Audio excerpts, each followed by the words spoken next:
Do you have another answer, opponent? Is there anything else you can do to stop our Light Paws? Oh, wow. Otawara. Okay. Wait, does this work for us? I think it does. So, protection from blue. Oh my goodness, we got there.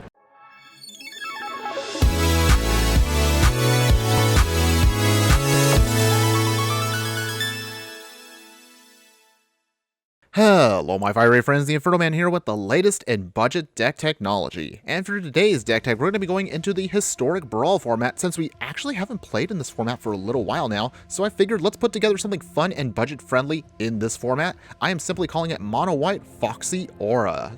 But as always, before we get started with the deck, let's go over the stats of it very briefly. We're only running a very low mana curve of about 1.9. We're all in on Mono White. We only have 8 creatures total in the deck, and we're rocking a 54 non-creature spells in the main deck. Wow, that's actually quite a bit here. But specifically, that's going to be about 14 instants, single sorcery, 4 artifacts, and 37 enchantments with a land base of about 37. So the simplest way of explaining how our game plan works, let's actually cover our commander, which is what we're going all in on to get to our victory. We're talking about utilizing today Light Paws, Emperor's Voice. So this 2-mana 2/2 legendary creature Fox Advisor says, whenever an aura enters the battlefield under your control, if you cast it, you may search your library for an aura card with a mana value less than or equal to that aura with a different name than each aura you control. Put that card onto the battlefield attached to Light Paws, Emperor's Voice, then shuffle. So simply put, we need to basically stack this thing with as many auras as we can. They have to, of course, be different every single time. Of course, in this format, that's actually a really big advantage for us. So basically, we get to go and dump a ton of stuff on here, powering this thing up like it's a giant Megazord and making it unstoppable and unbeatable to get to our victory. But otherwise, in order to explain that, I'm not going to cover every single aura in here because that is going to take this video way longer than it has to be. So simply put, I'll cover, of course, some of the support cards, and then we'll go over a very, very brief description of some of the choice auras that we have in the deck. But otherwise, in order to support our game plan, we do have a couple of other creatures to help us round out this package. We have Essence of Life's Bounty as a way to protect ourselves, where it can sack itself to give our creature a protection of the color of our choice until end of turn. If we can't get Light Paws to stay on the battlefield, we also have other cards such as Illuminator Virtuoso as another target for our auras. We have, of course, Spirit Dancer and Saram, Senior Edificer. All of these cards do basically the same thing. They get either pumped up or they can help us draw into more action. Saram specifically can just straight out draw us cards. Spirit Dancer will get itself pumped up, and also we can keep drawing cards whenever we get those auras cast. And Illuminator Virtuoso technically does filtering, so it won't give us straight card advantage, but it still has a very powerful target to then put more auras onto. And then as for the other cards to protect ourselves, we are going to utilize Essence Life's Bounty. We have Dauntless Bodyguard, Selfless Savior. We have cards such as Transcendent Envoy to cheapen all of our auras to make them a lot easier to cast.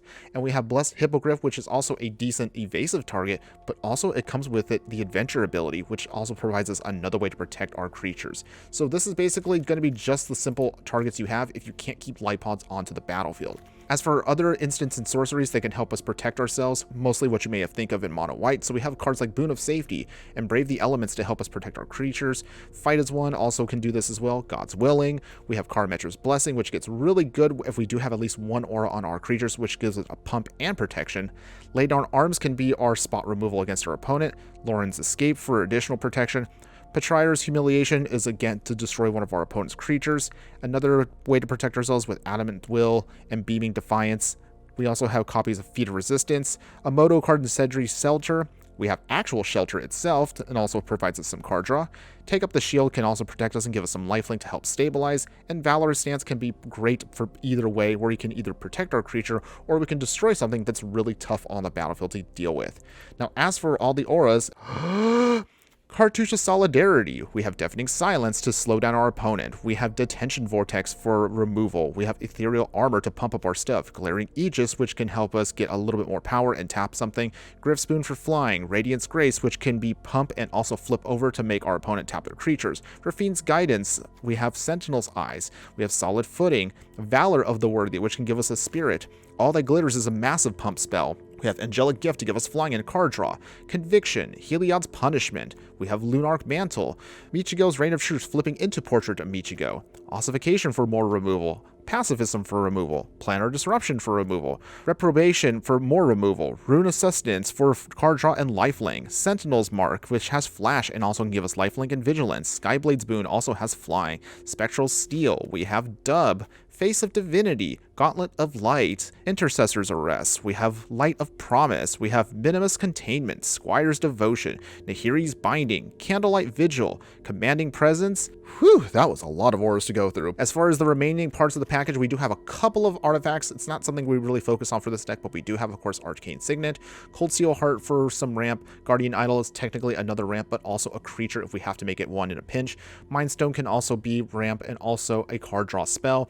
And then for this, since we are a budget deck, we're only going to run 35 planes, a Demolition Field, and a single copy of Nicktone's Shrine to Nyx for the Devotion to keep pumping up and keep casting off even more auras. Now, before we continue on, I do want to give a couple of quick little tips to make sure that you maximize the value of the deck. So a couple of things that I'm going to say right now is make sure first off, you do utilize the right removal and right protection for yourself versus also your opponent's creatures. You want to make sure that you have something that will protect yourself from the right wrath or spot removal. So be mindful again of what you are casting on your creature.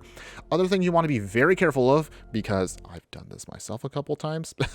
Long story short, if you're utilizing Light Paws' ability, make sure that you do cast, of course, stuff that when you do attach it to the Light Paws, it's not going to be removal like Planar Disruption, because again, these will go directly onto Light Paws, and if you add those on there, you will basically screw yourself over here. So just keep that in mind.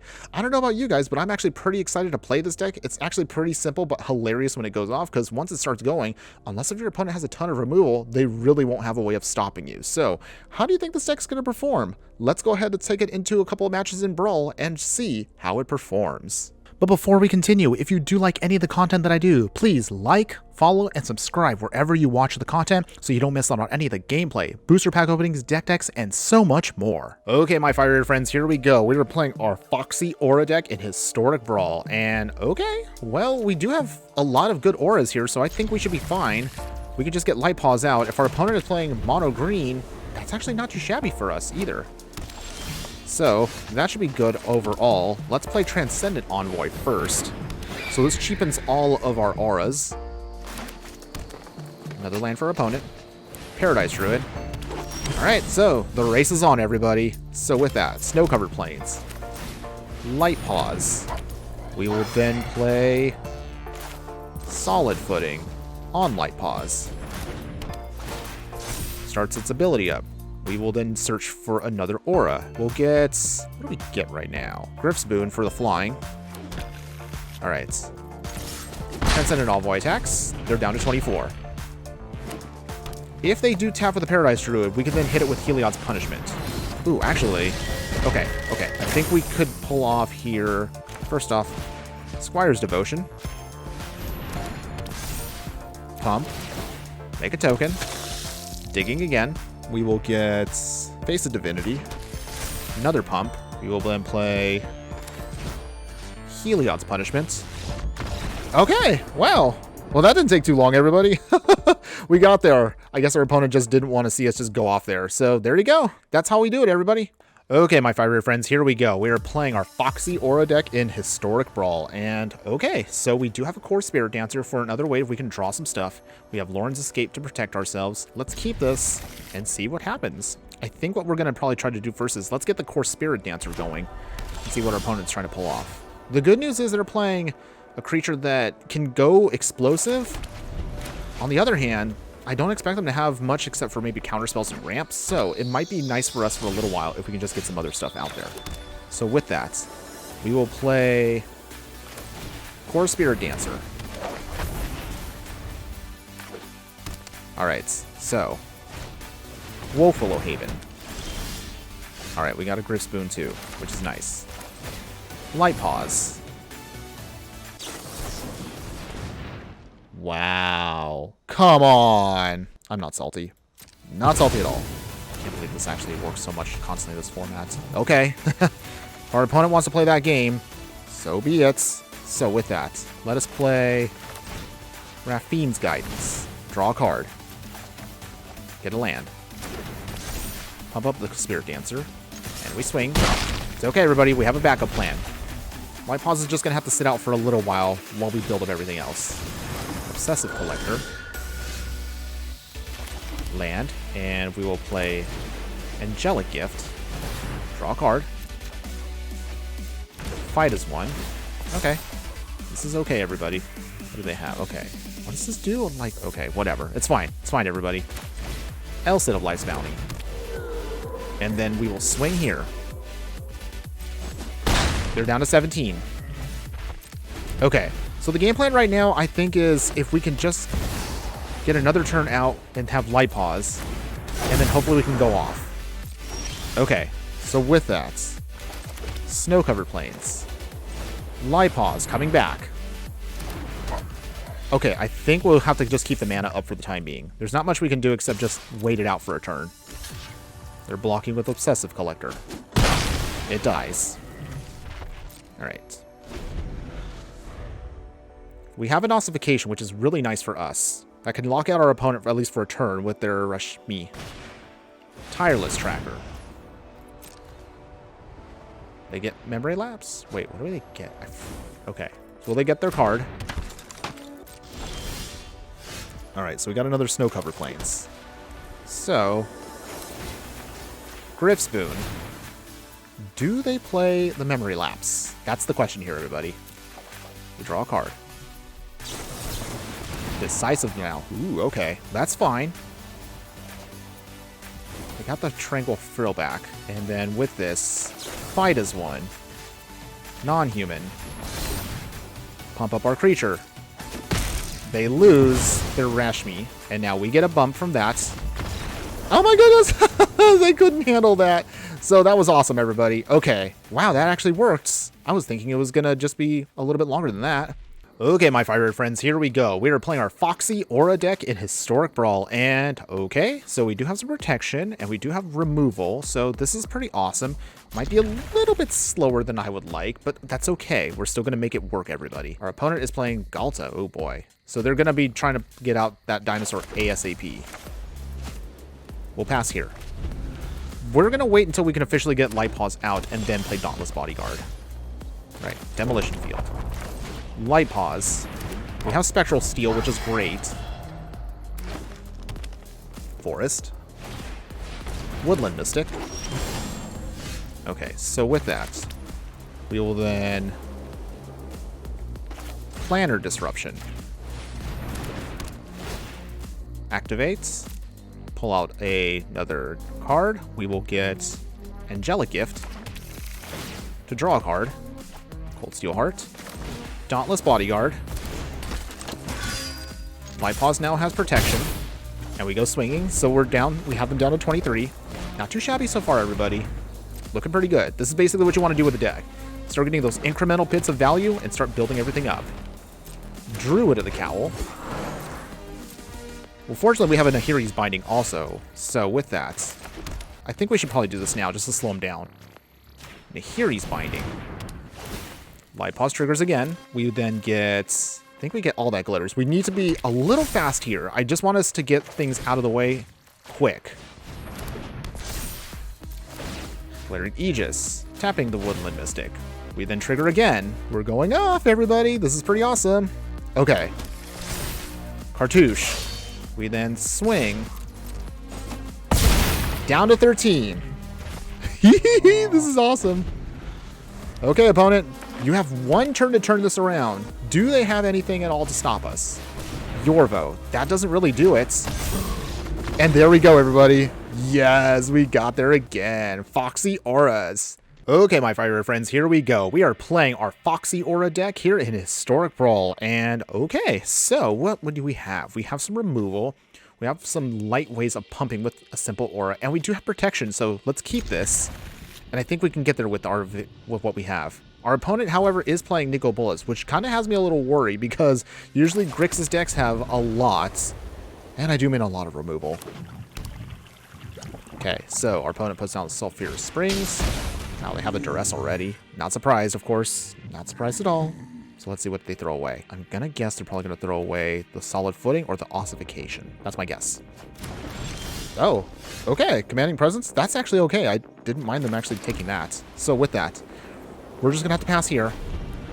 We need at least one other land to make sure that we do have the protection for Light Paws.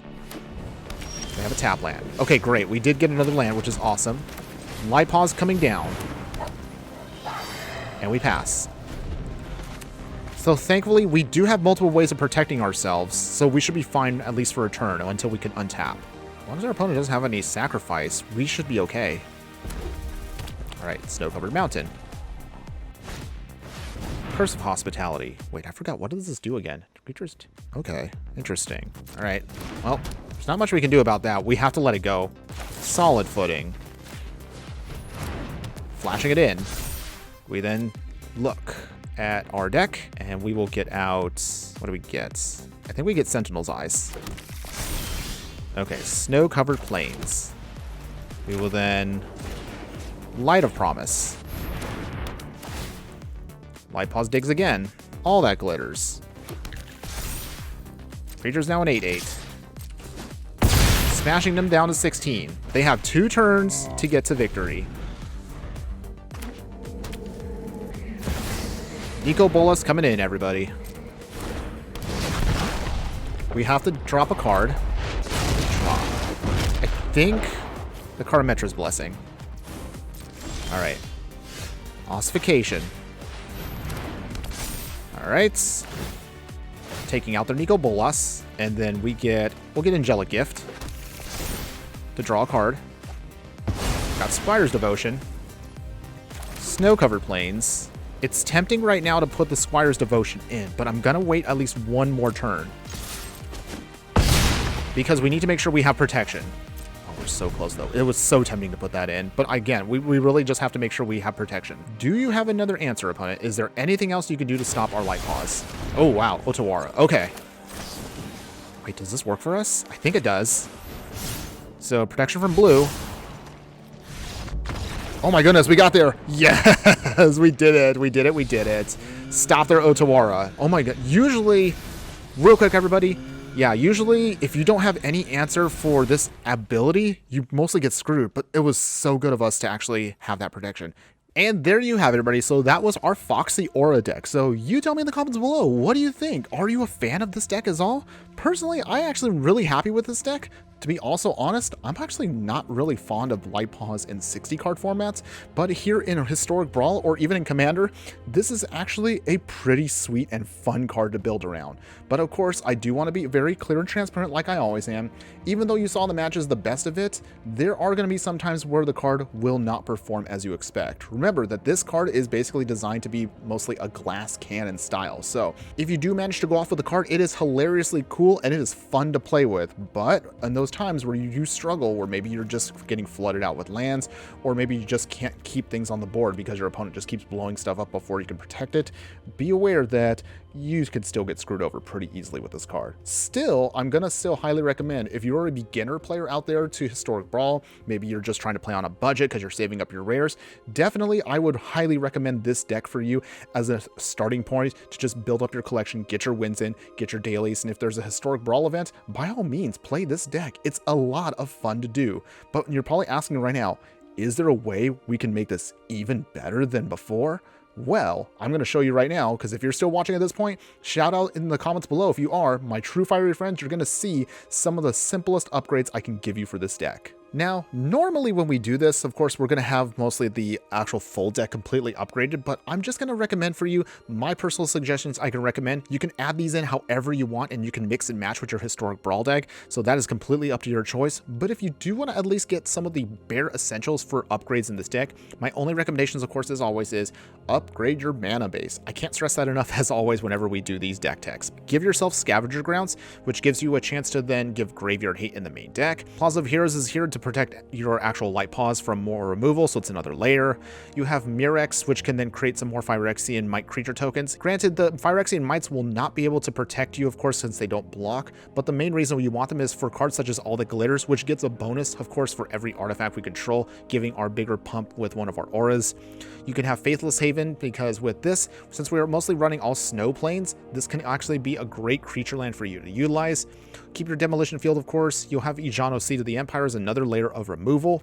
Cave of the Frost Dragon for another creature spell. And Castle Ardenvale to help you create some more chump blockers if you have to go a little bit deeper into the match. Now, the other weakness that I mentioned a little bit earlier on about how this tends to be a glass cannon as a budget deck, the upgrades we're going to recommend will just basically address that problem. So with that, we have Sigil of the Empty Throne. This card will allow us to then create a bunch of angel creature tokens with flying. We can get a ton of angels, which is going to be a much better way of finishing off our opponent in the late game. Other cards that you can recommend will be cards such as Havilar, God of Battle. So this card, of course, also gives us a bonus. As you can see, it says right here, creatures you control that are enchanted or equipped have double strike. None of our auras really give us double strike per se, so this is actually a great card for us to use, and you can also use it as Sword of the Realms, which can be another layer, again, to protect Light Paws, because if it dies with the sword on it, we can then basically bring Light Paws back to our hand, which means we actually don't have to pay the commander tax, so that's actually pretty sweet for us. If you want to be miserable against your opponent, you can always play Smothering Tithe. We also have Catilda, Dawnheart Martyr. This is another 2-in-1 card where it can be a great creature card since we do have a bunch of enchantments, and it becomes very big, and it can be flipped into a legendary enchantment if we use the Disturb mechanic on it. Faithbound Judge gives us another way of providing our deck with another win con. So if it flips over to the curse side, if our opponent can get 3 or more judgment counters, they will lose the game.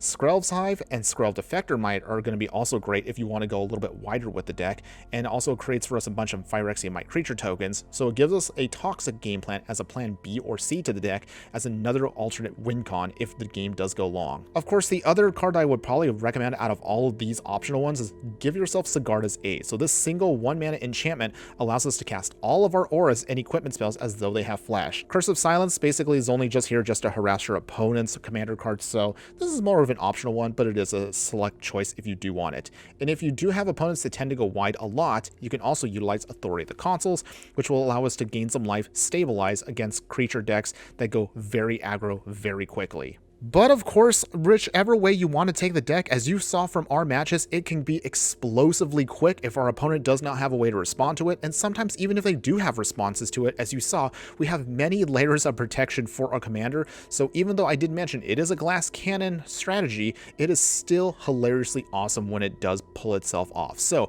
if you are a fan of aura decks out there, if you're a fan of Voltron style strategies where you're just trying to dump a bunch of power-ups onto a single creature to swing in and finish them off in one massive strike, I would definitely recommend give Foxy Auras a try. And if nothing else, it is a great budget deck for those of you who are just getting started out there. It's a fun deck if you're just trying to get some casual wins out there. And no matter however you do want to play it, whether you do want to take the upgrades we just mentioned right now, or if you just want to play it as the budget build we just played today, give this deck a try, and I assure you, when you get that one-hit KO against your opponent, you will definitely not be disappointed. That's all I have for you today. Thanks again for watching, everyone, and just remember that no matter what you do play in the game of life, always be sure to burn bright. Later!